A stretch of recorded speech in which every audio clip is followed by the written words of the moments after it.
अस्सलाम वालेकुम। हमने जो है सीरीज स्टार्ट की है कि मैं आपको पास पेपर्स का रिव्यू करवा रही हूँ ताकि आपकी जो है अच्छी तरीके से प्रैक्टिस हो सके एमसीक्यूज की, शॉर्ट क्वेश्चंस की और लॉन्ग क्वेश्चंस की। और ये हम जो बेसिकली बुक है हमदर्द वालों की बुक से कर रहे हैं, तो आप चाहे तो इसको परचेज करके इस तरह से भी कर सकते हैं। काफी अच्छी बुक है ये। ठीक है, तो आज हमने इसमें चैप्टर नंबर 6 को देखना है। इसमें सबसे पहले हम इसके एमसीक्यूज देखेंगे, शॉर्ट क्वेश्चन जो मोस्ट रिपीटेड एमसीक्यूज हैं डिफरेंट बोर्ड्स में जो पॉसिबल एमसीक्यूज हैं वो, और उनके शॉर्ट क्वेश्चन, इस चैप्टर के शॉर्ट क्वेश्चन जो आपके डिफरेंट बोर्ड्स में 10 सालों में रिपीट हुआ है। ठीक है, तो आप इसको अच्छे तरीके से कर लेते हैं तो आपका पेपर बहुत अच्छे तरीके से अटेम्प्ट हो जाएगा, अगर आपने ये सारी चीजों को सही तरह से देख लिया, समझ लिया। क्वेश्चन है हमारे पास MCQ number 1, a set that contains no element is called null set. ठीक है, जिसमें कोई एलिमेंट नहीं होता उसको हम क्या कहते हैं? Null set. If every element of set A is also element of set B is called subset. ठीक है, वो सबसेट कहलाता है। परमुटेशन क्या? तो total ways of arranging n objects taken r objects with definite order. जिस चीज में ऑर्डर मैटर करता है उसको हम क्या कहते हैं? परमुटेशन। एनपीआर से डिनोट करते हैं। 5p3 को हम जो है कैलकुलेटर पर सोल्व करेंगे तो हमारे पास 60 आ जाएगा। 3p2 को सोल्व करते हैं तो 6 आ जाएगा। Next, an orderly arrangement of objects is called, हमारे पास क्या कहलाती है? परमुटेशन। याद रखना है जब ऑर्डर की बात होती है तो हम हमेशा परमुटेशन लगाते हैं। 4p3 को हम सोल्व करें तो ये हमारे पास 4 फैक्टोरियल आ जाएगा। तो इसको आपने देखो यहाँ पे आंसर गिवन है, इसका फैक्टोरियल फॉर्म में, तो आपने जो आंसर आएगा उसको देखना है। 4 फैक्टोरियल, 3 फैक्टोरियल, सबके आंसर भी चेक करने हैं और आप देखोगे इसके आंसर आपस में मैच कर जाएगा तो ये आपका आंसर होगा। नेक्स्ट हमारे पास आता है एमसीक्यू नंबर 8। एनपीआर का फॉर्मूला क्या होता है हमारे पास? N factorial N minus are factorial. ठीक है, ये हमारे पास बेसिक फॉर्मूला होता है एनपीआर का, N factorial N minus are factorial. Combination क्या है? When die and coin are roll together all possible outcomes. ठीक है, तो हमारे पास क्या होते हैं? 12 पॉसिबल आउटकम होते हैं डाई को और रोल को, मतलब कॉइन को, दोनों को आपस में जब आप करते हैं। आपको पता है कॉइन में आपके पास 6 होते हैं, डाई में आपके पास 2 होते हैं टोटल एलिमेंट्स। तो 2 into 6 को करें मल्टीप्लाई तो आपके पास 12 बन जाते हैं पॉसिबल आउटकम। ठीक है, नेक्स्ट आता है an event that contains more than one आपके पास आउटकम हो तो उसको हम क्या कहते हैं? Compound event. सिंगल का मतलब है जिसमें वन होता है, इसको हमने नेक्स्ट नंबर में भी देखा था, जब आपके पास वन होता है कोई भी कमोडिटी या कुछ भी तो उसको हम सिंपल कहते हैं। मोर देन वन हो जाए तो उसको कंपाउंड या कॉम्पोजिट कहते हैं। N A equal to n A B, then A and B are क्या होते हैं कि हमारे पास इक्वली लाइकली आउटकम, यानी कि दोनों के आपके पास एन नंबर बराबर है तो हम इसको कहते हैं equally likely outcome.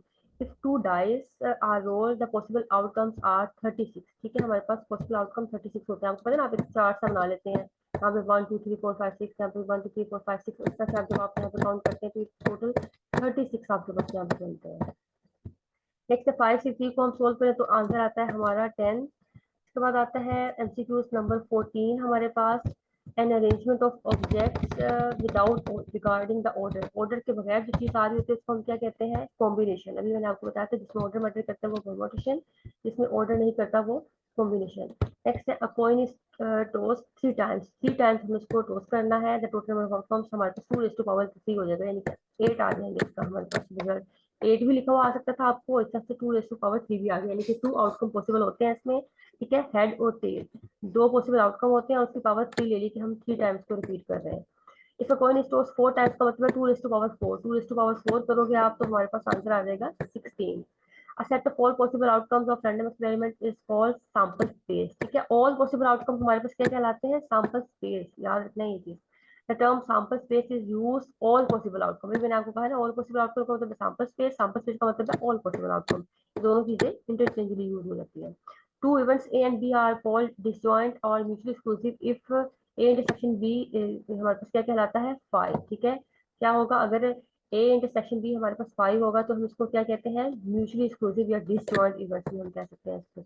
If one event is not affected by the outcome of another event, two events are said to be independent event, यानी कि एक इवेंट का दूसरे इवेंट की वजह से कोई फर्क नहीं पड़ा, इसको हम क्या कहते हैं?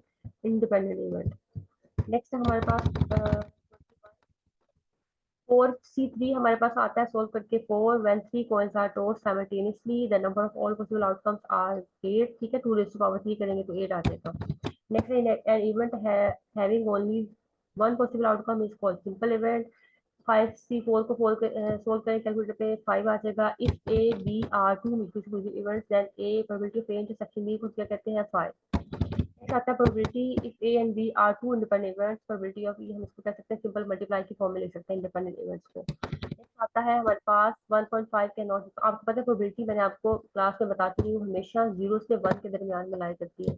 0 से 1 के दरमियान, ना तो वो 1 से बड़ी हो सकती है ना वो 0 से छोटी, यानी कि नेगेटिव भी नहीं हो सकती और 1 से बड़ी भी नहीं हो सकती। अब ये 1 से वैल्यू बड़ी आ रही है, इसका मतलब है ये हमारा प्रोबेबिलिटी इवेंट नहीं है, बाकी सारी प्रोबेबिलिटी जीरो होगी। If A and B are two mutually exclusive events होंगे तो हमारे इसमें इंटरसेक्शन वाले क्या हो जाएगा, 5 खाली सेट हो जाएगा। ठीक है, अगर हमारे पास इंटरसेक्शन में जो 5 आ जाता है उसको हम क्या कहते हैं, हमारे पास ये क्या है, म्यूचुअली एक्सक्लूसिव इवेंट्स है। नॉट म्यूचुअली एक्सक्लूसिव में यहाँ पे कोई ना कोई वैल्यू आ रही होती है, आप दोनों को सिंपल मल्टीप्लाई करके फॉर्म में निकाल लेते हैं। If A and B is this then A and B are independent. अब हम यहाँ दोनों पे क्या कर लेंगे, सिंपल इनको मल्टीप्लाई करके निकालेंगे आंसर। इंडिपेंडेंट का मतलब होता है कि आप इस वाले इंटरसेक्शन को ओपन करते हैं, probability of A into probability of B. ठीक है, ये जो ऊपर लिखा हुआ भी था, probability of A into probability of B, इस तरह से आप इसको ओपन कर लेते हैं। नेक्स्ट है हमारे पास probability of A this B this is B and mutually exclusive event, तो यूनियन वाला हमें कैलकुलेट करना है। तो हम यहाँ पे क्या आ जाएगा, probability of A plus probability of B. Intersection वाला इसमें एग्जिस्ट नहीं करेगा, इंटरसेक्शन वाला क्योंकि आपको पता है म्यूचुअली एक्सक्लूसिव के केस में 5 होता है, 0 होता है, तो इसलिए probability of A plus probability of B के थ्रू हमारा आंसर आ जाएगा। Probability can be express all of this, percentage में भी कर सकते हैं, फ्रैक्शन में भी, रेशियो में भी। 32 एमसीक्यूज है हमारे पास। द प्रोबेबिलिटी ऑफ, अब अगर आपको देखो मैं जल्दी जल्दी बोल रही हूँ, आपको समझ ना आए तो आप इसको दोबारा से एक बार देख लीजिएगा। The probability of drawing a king card from a jack of 52 cards is 4 by 52। अब आपको पता है हमारे पास किंग कितने होते हैं, 4 होते हैं 52 कार्ड, यानी कि हर एक में 1 1 होता है, उसमें डायमंड हो, हार्ट हो, स्पीड हो, क्लब, सब में एक एक किंग होता है, तो 4 बाई 52 आ जाएगा हमारे पास। Probability phase this B is this, intersection वाला एग्जिस्ट करता है तो यूनियन हमने करना है। तो अब यहाँ पे हमारे पास नॉट म्यूचुअली इवेंट होगा, आपने ए लिख दिया plus probability of B minus probability of A intersection B, इस तरह से करके कैलकुलेट किया तो 3/4 आंसर आ जाएगा। Next probability of sample space P S is equal to 1। ठीक है, आपको पता है श्योर इवेंट की प्रोबेबिलिटी हमारे पास 1 होती है। A single letter is selected from the probability then the probability of vowels is 4/11। तो आपने यहाँ पे वोवेल्स को देख लिया और टोटल आपके पास जो है 11 है, 1 2 3 4 5 6 7 8 9 10 11। और इसमें वोवेल्स कौन से, ओ ई ए आई, पता तो है आपको वोवेल्स कौन से होते हैं, तो वो आपके पास 4 लेटर्स आ गए यहाँ पे। ठीक है, तो इस तरह से आपके पास 4/11 आ जाएगा। नेक्स्ट आता है probability of black queen from 52 cards, black आपके पास 26 होते हैं, अब उसमें से कोइन ले लें तो 2 हो जाएंगे, 2/52 आपका आंसर आ जाएगा। ठीक है, ब्लैक आपके पास 26 होते हैं, रेड भी आपके पास 26 कार्ड होते हैं, 26 कार्ड हो जाएंगे, उसमें से आपके पास आपने ब्लैक कोइन लेनी है तो 2/52 आ जाएगा। ये प्रोबेबिलिटी ऑफ इंटरसेक्शन भी 1/3 बी की ये है, और आपने गिवन डेट वाली निकालनी है। गिवन डेट वाला आपको पता है फॉर्मूला क्या होता है, probability of A given that B में आपने लिखना होगा probability of A intersection B, तो इंटरसेक्शन वाला आ जाता है, आपको पता है A intersection, probability of A intersection B, और डिवाइजर में आ जाएगा आपके पास प्रोबेबिलिटी ऑफ बी। अब आपने probability of A intersection B 1/3 था, उसको डिवाइड कर दिया 1/2 से, तो आपका आंसर 2/3 आंसर आ जाएगा। Probability of any event lies between, आपको पता है 0 से 1 के दरमियान में लाई करती है। Probability of obtaining an even number when a fair die आपको पता है उसमें हेड और टेल आने की, even number sorry, even number आने के आपके पास इक्वल चांस है। देखो आपके पास 2 4 ये आपके पास इवन नंबर होंगे, और ऑड नंबर क्या होंगे, 1 3 एंड 5। अब आपके पास 3/6 करो तो आपके पास वो 1/2 कहलाता है, यानी कि इस तरह से आपके पास इवन नंबर का आ जाएगा 1/2। If A and B are no mutually exclusive, यानी कि नॉन म्यूचुअली एक्सक्लूसिव इवेंट्स हो तो प्रोबेबिलिटी ऑफ यूनियन में हमारे पास इंटरसेक्शन वाला एग्जिस्ट करता है। ठीक है, जब नॉट म्यूचुअली एक्सक्लूसिव होते हैं।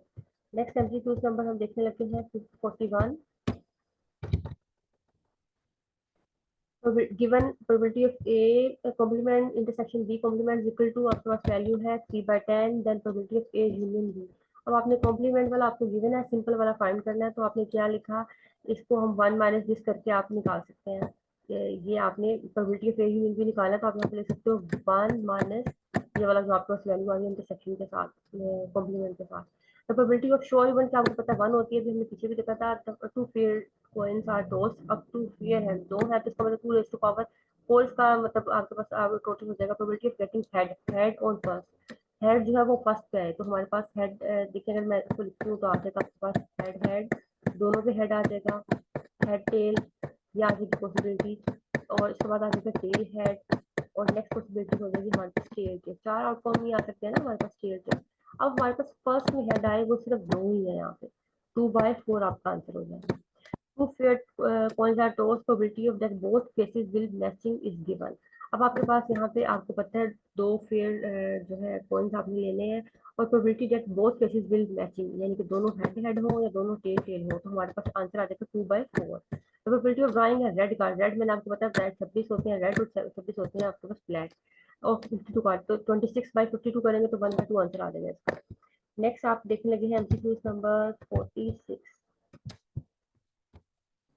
46 में आपके पास for two mutually exclusive even A and B, A और बी का आंसर गिवन है, यूनियन फाइंड करना, तो आपका answer simple probability of A union probability of B हो जाएगा। इंटरसेक्शन वाला एग्जिस्ट नहीं करेगा इसमें।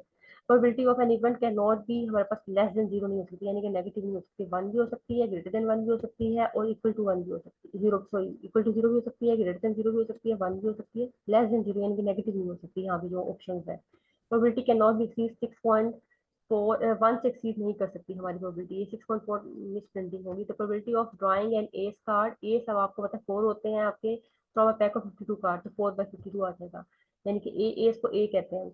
If the probability of A union B is equal to probability of A, probability of B, then A and B are mutually exclusive events, हम इनको कहते हैं।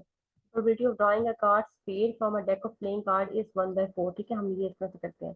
नेक्स्ट आता है, अब हम थोड़े से शॉर्ट क्वेश्चन भी देख लें ताकि आपका जो है चैप्टर जल्दी जल्दी कंप्लीट हो और आप इसके बाद में जो है रिवीजन खुद से करें। What is the Venn diagram, क्या होती है हमारे पास Venn diagram after the English truth seeker zone. अच्छा, अभी यहाँ से आपने इसको खुद देख लेना है क्या है, इसको हम यू से यस से डिनोट करते हैं, रेक्टेंगल की फॉर्म बनाते हैं Venn diagram. What are equally likely outcomes, equally likely outcomes क्या होते हैं, हर एक के आने के equal chance, two events are said to be equally likely if they have same chance of occurrence, ठीक है। For example when a coin is tossed, head और टेल आने के इक्वल चांस होते हैं, इसको हम कहते हैं equally likely outcome. Define set का स्ट्रक्चर क्या होता है, a set is well defined collection of distinct objects, जिसमें डिफरेंट किस्म के ऑब्जेक्ट्स होते हैं। If every element of set is also element of set B, it is called subset, ठीक है। परमुटेशन क्या होता है, परमुटेशन और कॉम्बिनेशन की डेफिनेशन बहुत इंपॉर्टेंट है। A permutation is an arrangement of all the parts of set of objects in definite order. The number of permutation of any distinct objects taken are at a probability, इसलिए हमारे पास formula होता है, इसकी definition होगी, इसमें हम जो है डेफिनेट ऑर्डर मेथड करते हैं। How many permutations can be form, statistic words हम कितने लेते हैं, देखो टोटल वर्ड इसमें कितने हैं आपके पास।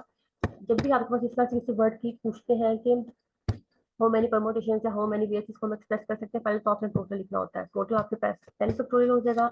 अब सेम डिजिट एस कितने टाइम रिपीट हुआ है, एस इसमें आपके पास 3 टाइम आया है, तो उसके बाद हमारे पास टी है वो भी 3 टाइम आया है, ठीक है। इसके बाद आता है हमारे पास एस भी हो गया, टी भी हो गया, ए 1 टाइम आया है, ठीक है, ए को हम लिखेंगे 1 टाइम आया है। उसके बाद हमारे पास ए वाला भी हो जाएगा, टी जो है वो लिख लिया, और आई जो है वो 2 बार आया, तो आई को हम देख लेंगे 2 बार यहाँ पे। उसके बाद सी भी हमारे पास 1 टाइम आया, इसका हमने पहले सबका जो है टोटल देख लिया, 10 तो थोड़ी आ जाएगा ऊपर, 10 टोटल डिजिट्स हैं, और हर एक का सिंगल सिंगल देख लीजिए। एस 3 बार आया है, टी भी 3 बार आया है, टू हमारे पास आई जो है 2 बार आया है, एक बार, और सी भी 1 बार। इस तरह से हमने इसका सिंगल सिंगल फैक्टोरियल के साथ लिख लिया, और इसको सोल्व करके हमारे पास आंसर आ जाएगा। इस तरह के क्वेश्चन आपको एमसीक्यूज में भी आ जाते हैं, और शॉर्ट क्वेश्चन में भी, कि आपको कोई वर्ड दे देते हैं और उसका कह देते हैं कि how many ways can be form, या फिर आपको कहते हैं हाउ मेनी परमुटेशन, तो आपने इसको हमेशा ऐसे सोल्व करना होगा, ठीक है। Next define mutually exclusive events क्या होता है, टू इवेंट्स ए और B said to mutually exclusive events if they can not occur together, ठीक है। बट इसकी मोस्ट इंपॉर्टेंट डेफिनेशन का पार्ट है if they can not occur together, और ये मोस्ट इंपॉर्टेंट डेफिनेशन है आपकी, ठीक है, इकट्ठे नहीं आ सकते। डिफाइन इंडिपेंडेंट इवेंट्स क्या होता है, इंडिपेंडेंट इवेंट्स का मतलब होता है कि एक दूसरे के ऊपर डिपेंड नहीं करें, two events A and B said to be dependent, the occurrence of one event can not affect the occurrence of other event, इसको हम कहते हैं इंडिपेंडेंट। डिपेंडेंट में क्या होगा, two events A and B said to be dependent if the occurrence of one set of the depend upon the other, एक जो की अकरेंस दूसरे पर डिपेंड करिए, इसको हम कहेंगे dependent. What is mean by combination, क्या होता है, combination is arrangement of objects without recording to order, order के बगैर जो चीज मैटर करती है इसको हम कहते हैं कॉम्बिनेशन, और एनसीआर होता है, इसका हम लिखते हैं। व्हाट इज रैंडम एक्सपेरिमेंट, क्या होता है, रैंडम एक्सपेरिमेंट हमारे पास an experiment which produces different results even though it is repeated a large number of times under essentially similar conditions, ठीक है, इसको हम रैंडम एक्सपेरिमेंट कहते हैं। जैसे कि हम कॉइन को टॉस करते हैं और जो है कार्ड को प्ले करते हैं, ये हमारे पास आ जाएगा एक्सपेरिमेंट की डेफिनेशन। मैंने आपको कहा था जब भी आपने डेफिनेशन लिखनी है तो सारे एग्जाम्पल भी जरूर देनी है। ट्रायल क्या होता है, ट्रायल सिंगल आउटकम को हम ट्रायल कहते हैं, याद रखना है, सिंगल आउटकम को क्या कहते हैं, ट्रायल। नेक्स्ट प्रॉपर्टीज क्या है रैंडम एक्सपेरिमेंट की, the experiment can be repeated any number of times, a random experiment consist of at least to possible outcomes, हमारे पास दो कम से कम आउटकम होने चाहिए, और nothing can be said with certainty about the outcome of random experiment. Next आता है हमारे पास sample space क्या होता है, ऑल पॉसिबल आउटकम क्या कहते हैं, a set of consisting all possible outcome को कहते हैं सैंपल स्पेस, इसको ऐसे डिनोट करते हैं। Explain sample space of one die and one coin, ठीक है। अब यहाँ पे एग्जाम्पल में पूछ लिया कि आपके पास एक कॉइन तो हेड ही आ जाएगा, अगर एक डाई हो तो 1 2 3 4 5 6 इस तरह से आ जाता है। सैंपल पॉइंट क्या होता है, the outcomes are the elements, outcomes are the elements of sample space are called sample points, हमारे sample points कहलाते हैं। event क्या, any subset of the sample space is called an event। For example point को toast करते हैं, sample space हमारे पास S T आ जाएगा। अब ए हमारे पास अगर सबसेट है और सी सबसेट है तो ये हमारे इवेंट्स कहलाएंगे। नेक्स्ट आता है हमारे पास question number 17, define simple event और एलिमेंट्री इवेंट। सिंपल इवेंट भी कहते हैं, एलिमेंट्री इवेंट भी। Element that contain only one sample point, अगर सिर्फ वन सैंपल पॉइंट सिंपल का मतलब है तो हम इसको कहते हैं सिंपल या एलिमेंट्री। इसको हम इसका इसी एग्जांपल में दे दी, जैसे कि टू पॉइंट्स हो तो हमारे पास हेड आता है। कंपाउंड क्या होता है, element that contain more than one, ठीक है। अभी हमने कंपोजिट कंपाउंड अभी इंडेक्स नंबर में भी देखा था और यहाँ पे भी ये चीजें आपने अपने माइंड में रखनी है, वर्ड क्या शो कर रहे होते हैं। An event that contains more than one sample point is called compound event. For example, ये हमारे पास दो दो आ रहे हैं यहाँ पे, आउटपुट इसको हमने कह दिया, यहाँ पे क्या है, ये डेट एटलीस्ट वन है, तो हमारे पास ये हम कंपाउंड इवेंट होगा। Next question number 19, define exhaustive events क्या होता है। देखिए मोस्ट रिपीटेड डेफिनेशन है ये पूरी पेज की डेफिनेशन आपको मैंने आपकी बुक से कहा था, आपने करनी है याद अच्छी तरीके से। Two events A and B are said to be exhaustive events if they constitute the entire sample space. For example 1 2 3 4 5 6 आ जाएगा और ये हमारे पास इवेंट ए हो जाएगा, बी हो जाएगा, इस तरह से A probability of A union B को हम एस भी कहते हैं, total sample space. Equally likely क्या होता है, two events are said to be equally likely if they have same chance of occurrence. ये देखो पीछे भी रिपीट हुआ था और यहाँ पे भी बार बार स्टेटमेंट भी रिपीट हुआ और क्वेश्चन के जो आपके आ रहे हैं सीक्वेंस में उनमें भी रिपीट हुआ है।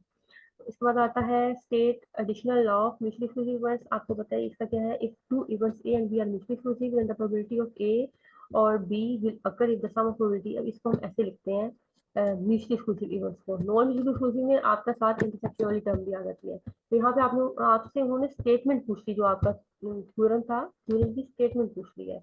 और ये लाहौर बोर्ड में भी 2018 में आया हुआ, जैसे मैं आपकी क्लास में कहती हूँ कि स्टेटमेंट को याद करना है। That the sample space when three coins are tossed, अब आपके पास थ्री कॉइन को टोस्ट करते हैं तो ये sample space बनती है, ठीक है। 2 raised to power 3 करेंगे तो आपके पास 8 आ जाएगा। What is sample space when a coin and dice are tossed together, यानी कि डाइस के हमारे पास ये हो जाएंगे 6 और कॉइन के ये हो जाएंगे, इन दोनों को इकट्ठा करेंगे तो हमारे पास इस तरह से बन जाएगा, ठीक है।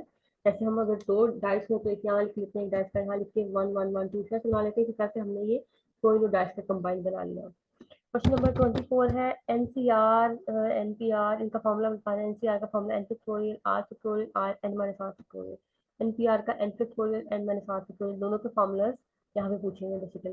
Explain the difference between independent independent events क्या होता है। इंडिपेंडेंट में क्या है, if the probability remains the same from trial to trial is called independent events, और the probability does not remain same from trial to trial is called dependent. ये भी कह सकते हो, और जो आप एक चीज जो है दूसरे के ऊपर डिपेंड करे या ना करे इसके अकॉर्डिंग भी आपने जो पढ़े हैं भी कह सकते हैं। अच्छा जी, नेक्स्ट आता है हमारे पास differentiate between simple and compound. ये भी देखिए पहले सेपरेट भी पढ़ लिया और यहाँ पे आ गया, अगर एक ही सैंपल पॉइंट हो तो सिंपल और मोर देन वन हो तो हम उसको कंपाउंड इवेंट कहते हैं। अब यहाँ पे राइट आंसर 64 इसका करना है, 64 किया तो 15, 64 किया तो 360। देखिए ये कितना बड़ा आंसर आता है, ये आपका लाहौर बोर्ड में 2022 में आया हुआ है। तो इसका आंसर आता है 360 और इसका आता है 15, ठीक है, अगर आप इसको करते हो तो। नेक्स्ट आता है आपके पास 28 question, define the terms event and sure event. Event क्या है हमारे पास, an event consisting of the sample space S itself, short event, ये short event कहलाता है। event consisting of the sample space S itself is called short event, और जो simple event है यानी subset of the sample space is called event। अच्छा, जिसके बाद आता है क्लासिकल डेफिनेशन। आपके पास ये भी मैंने आपको कहा था, आपने क्लासिकल प्रोसीजर डेफिनेशन कर लेंगे। देखो ये भी 2022 में लाहौर बोर्ड में आया हुआ है, ये शोर इवेंट और ये सिंपल इवेंट, और ये भी लाहौर बोर्ड में आया हुआ है, ठीक है, 22 में। क्लासिकल या प्रोयर डेफिनेशन क्या होती है हमारे पास, in an experiment can result in n mutually exclusive equally likely exhaustive outcomes of m out of favourable outcomes. M over n हम इस तरह से करके इसको लिख लेंगे। 30 है, 52 C2 हम इसको सोल्व करेंगे तो 1326 आ जाएगा। Differentiate between permutation combination, definition लिखेंगे, इसका फॉर्मूला, डेफिनेशन इसका फॉर्मूला। 32 है, fair coin is tossed, find the probability of tell.